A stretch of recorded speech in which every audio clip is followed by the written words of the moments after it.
जय गुरु जी। संगत जी, आप में से बहुत से लोग पूछते हैं कि क्या नाम जप से सब कुछ मिल जाता है, सारी चीज़ें। तो मैं आपको बताऊं कि हाँ, ये बात बिल्कुल सही है कि नाम जप से आप दुनिया की सारी चीज़ों को पा सकते हैं। नाम जप से जो आपको कोई काम असंभव यानी कि बिल्कुल नामुमकिन लगता है, वो मुमकिन हो जाता है। नाम जप से होता क्या है? नाम जप से क्या होता है ना कि जब हम बहुत किसी मुश्किल की घड़ी में होते हैं या हम बहुत ही नेगेटिव थॉट से घिरे रहते हैं, तो उस टाइम में हमें कुछ भी अच्छा नहीं दिखता। इवन प्रभु का नाम लेना भी अच्छा नहीं लगता, क्योंकि हम अपने ही टेंशन में ज़्यादा खोए रहते हैं। तो उस टाइम में अगर आप थोड़ा सा अपने मन को संभाल के अपने मन को संभाल लें, उस पर थोड़ा सा काबू पा लें और ऊपर वाले का नाम लेने लगें और उनसे प्रार्थना करने लगें, अरदास करने लगें, तो आप यकीन मानिए कि जिस सिचुएशन में उस टाइम में आप होंगे, वो ऑटोमेटिक चेंज होने लगेगी। आपका जो वे है ना, जो एक नेगेटिव साइन की ओर है, वो ऑटोमेटिक थोड़ी सी करवट ले लेगा, थोड़ा सा अपनी दिशा बदल लेगा। इसलिए क्योंकि नाम जप से ना आपका मन बहुत तेज़ी से डाइवर्ट होता है। जब भी आपका मन परेशान हो तो आप गुरु जी के सामने जाएं और कुछ ना करें, सिर्फ चुपचाप खड़े हो जाएं। हम कह रहे हैं आप कुछ भी मन में अपने एक शब्द ना दोहराएं, कुछ ना करें, बस उनको निहारें। आप देखिएगा विद इन अ 5 मिनट आपको अंदर से जैसे मतलब अंदर से एकदम शांति का अनुभव होने लगेगा। लगेगा कि कोई आपको शांत कर रहा है, कोई आपको संभाल रहा है। क्योंकि ऐसे सिचुएशन में जानते हैं, किसी इंसान से ज़्यादा हमें हमारा परमात्मा समझ सकता है। क्योंकि आप किसी से भी एक कोई बात कहोगे ना, तो एक फॉर्मेलिटी सी हो जाती है। आप बहुत भी कुछ खुलकर नहीं कह सकते हो, चाहे वो आपके जितना ही क्लोज क्यों ना हो। लेकिन अपने गुरु, अपने परमात्मा से आप वो सब कुछ खुल कर कह सकते हो जो आप किसी से नहीं कह सकते हो। मन में कई तरीके की बातें आएंगी, कई तरीके के शब्द निकलेंगे और कहते कहते आंखों में आंसू आ जाएगा। ये सिर्फ और सिर्फ परमात्मा के ही साथ हो सकता है। और यकीन मानिए, किसी इंसान से कहने पर भी आपका मन इतना हल्का नहीं होगा जितना कि आपका मन परमात्मा से कहने पर होगा।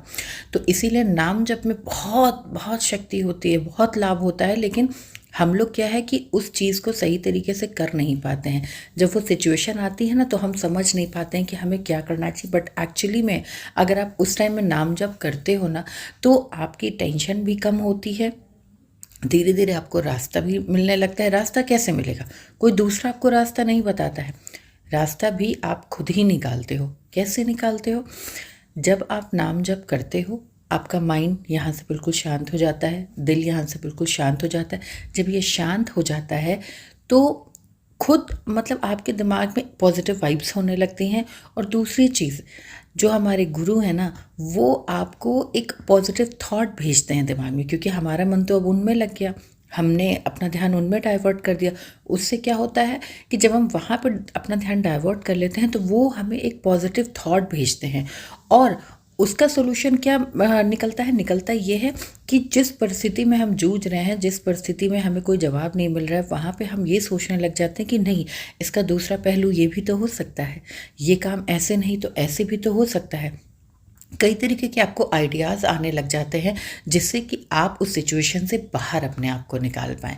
सॉल्यूशन का मतलब ये नहीं है कि एकदम से कोई फटाक से कोई चीज़ हुई और ये प्रॉब्लम सॉल्व हो गई। नहीं, उस टाइम में क्या होता है कि आपके मन में गुरुजी ऐसे ऐसे थॉट डालने लगते हैं, जिससे कि आपका दिमाग सही दिशा में चलने लगता है, काम करने लगता है कि हाँ, ऐसे नहीं, ऐसे भी तो हो सकता है। मैं किसी और का नहीं, अपना खुद का एक्सपीरियंस आपको बता रही हूँ। अभी कुछ दिनों से, मैं काफ़ी दिनों से बहुत मतलब परेशान चल रही थी किसी एक काम को लेकर। और मेरे एक फ्रेंड है, मैंने उनसे बात किया। बात करके सारी चीज़ें हुई, नॉर्मली बात होती, लेकिन एकदम से जैसे निकला कि मुझे आइडिया किसी और ने दिया। बात हम 2 पर्सन कर रहे थे, लेकिन लगा कि मुझे आइडिया किसी और ने दिया। क्योंकि बात करने के बाद भी मैं थोड़ी देर के लिए सोच विचार कर रही थी, और उससे पहले भी जब मैं उन पर्सन से बात कर रही थी, तो उससे पहले भी मैं अपने गुरुजी पे ही ध्यान लगाई थी, बहुत परेशान थी, याद कर रही थी। और जब मैंने उन पर्सन से बात की ना, तो मुझे लगा कि मेरे अंदर से कोई और बोल रहा है, या वो जो मुझे सॉल्यूशन बता रहे थे या जो भी चीज़ें बता रहे थे, तो मुझे लगा वो कोई और ही बोल रहा है, कोई और मुझे बड़ा समझा रहा है। और मुझे एकदम से लगा कि हाँ, शायद गुरुजी ने ही ये मुझे थॉट भेजा है और ये आइडिया भेजा है। अब सोचिए, ऐसा होता है। मतलब मैं क्या बताऊँ, यही शायद हमारे सत्संग होते हैं, यही हमारे अनुभव होते हैं, और यही गुरु जी हमें अपनी प्रेजेंस फील कराते हैं कि बेटा मैं हूँ, तू बस दिल से नाम ले, थोड़ा सब्र रख, सब कुछ ठीक हो जाएगा। अरे बुरा वक्त चल रहा है माना, पर ये गुजर जाएगा धीरे धीरे। तो इसलिए कभी भी ऐसी नेगेटिव सिचुएशन आए ना, तो आप तुरंत आंख बंद करके गुरु जी से अरदास करें, और ऐसे अरदास करें कि जैसे एक होता है ना कि मतलब हम रो देंगे, हम बिल्कुल मतलब किसी के सामने एकदम खुल के रो देना, वो वाली हाल की अभी हम एक शब्द बोलेंगे तो आंसू निकल आएंगे, वो वाले आप मोड में जाइए। मतलब क्योंकि एक होता ही है, जब हम परेशान होते हैं तो अपने आप को वैसे ही बहुत अकेला फील करते हैं, तो उस वक्त जब आप गुरु जी को अरदास करते हो और उनसे बात करोगे ना, तो आपको लगेगा कि हाँ सोल्यूशन मिल गया। एंड मुझे मिला ना, तो आपको कैसे नहीं मिलेगा। हम तो मतलब क्या बताएं, बहुत से मेरे सत्संग ऐसे हैं, आप मेरे चैनल में जाकर सुनिएगा, मेरे खुद के अपने सत्संग हैं, औरों के भी हैं। तो इसी तरीके से होता है कि नाम जप में बड़ी शक्ति होती है। जब आप दिल से किसी भी परिस्थिति में, कोई भी स्थिति हो, आप उसमें फंसे हो, उसका कोई आपको सोल्यूशन ना मिल रहा हो, आप कुछ मत करिए। बस अगर कहीं मंदिर में भी स्वरूप के सामने खड़े नहीं हो सकते हैं, तो आप मन से बस उनको याद करिए, उनके स्वरूप को याद करिए, उनको याद करिए, अरदास कीजिए। आप यकीन मानिए संगत जी, आपको ना उसका सोल्यूशन मिले ऐसा हो नहीं सकता है। मुझे मिला ना, तभी मैं आपसे एक्सपीरियंस ये शेयर कर रही हूँ। अगर मुझे नहीं मिलता तो मैं क्यों करती।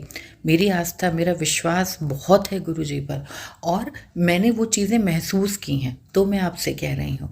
तो इसीलिए कभी भी आप परेशान हो तो नाम जप करें। नाम जप करें क्या, ज़्यादा से ज़्यादा सिमरन करें, गुरु जी पे सब कुछ पहले तो सौंप दें, और बोले कि मुझे सच में कुछ नहीं दिखाई दे रहा है, मेरी हार जीत तो तुम्हारे ही हाथ में है, जो तुम दोगे मैं स्वीकारूंगी, क्योंकि मेरे पास इसके अलावा कोई ऑप्शन भी तो नहीं है।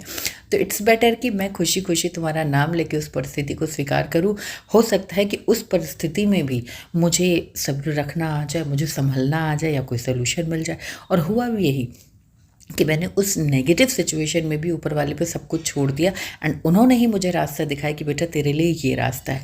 तो शायद आज अभी मैं एक हिम्मत जुटा पा रही हूँ, मैं रोज़ अपनी वीडियो पोस्ट करती हूँ और एवरीडे पोस्ट करती हूँ, बट आज की जो मैं अभी जो ये वीडियो बना रही हूँ ना, इसकी बात ही अलग है, क्योंकि मेरे मन में एक अलग सा कॉन्फिडेंस है। क्योंकि उस जो कल की मेरी एक सिचुएशन थी जो इतने दिन से फंसी हुई थी, उससे मैं थोड़ा सा उभर पाई हूँ। तो मेरे अंदर एक अलग सी मुस्कान है, एक अलग सा कॉन्फिडेंस है, और गुरु जी पर तो नो डाउट हमेशा ही भरोसा है, चाहे परिस्थितियाँ कैसी भी हों। मैं डावल डोल नहीं हो सकती हूँ, परिस्थितियाँ मेरे फेवर में हो या ना हो, मुझे अपने गुरु जी पे पूरा यकीन है कि अगर बुरी परिस्थिति उन्होंने दी है तो किसी न किसी सबक के लिए, किसी न किसी सीख के लिए दी होगी, और ये बहुत ही जल्द ख़त्म होने वाली है। तो इट्स बेटर कि जब बुरी सिचुएशन आपके साथ होगी तो आप नाम जप करिए, ज़्यादा से ज़्यादा सिमरन करिए, देखिए वो बुरी सिचुएशन भी आपसे दूर चली जाएगी और आपको रास्ता भी मिल जाएगा। जय गुरु जी, शुक्राना गुरु जी।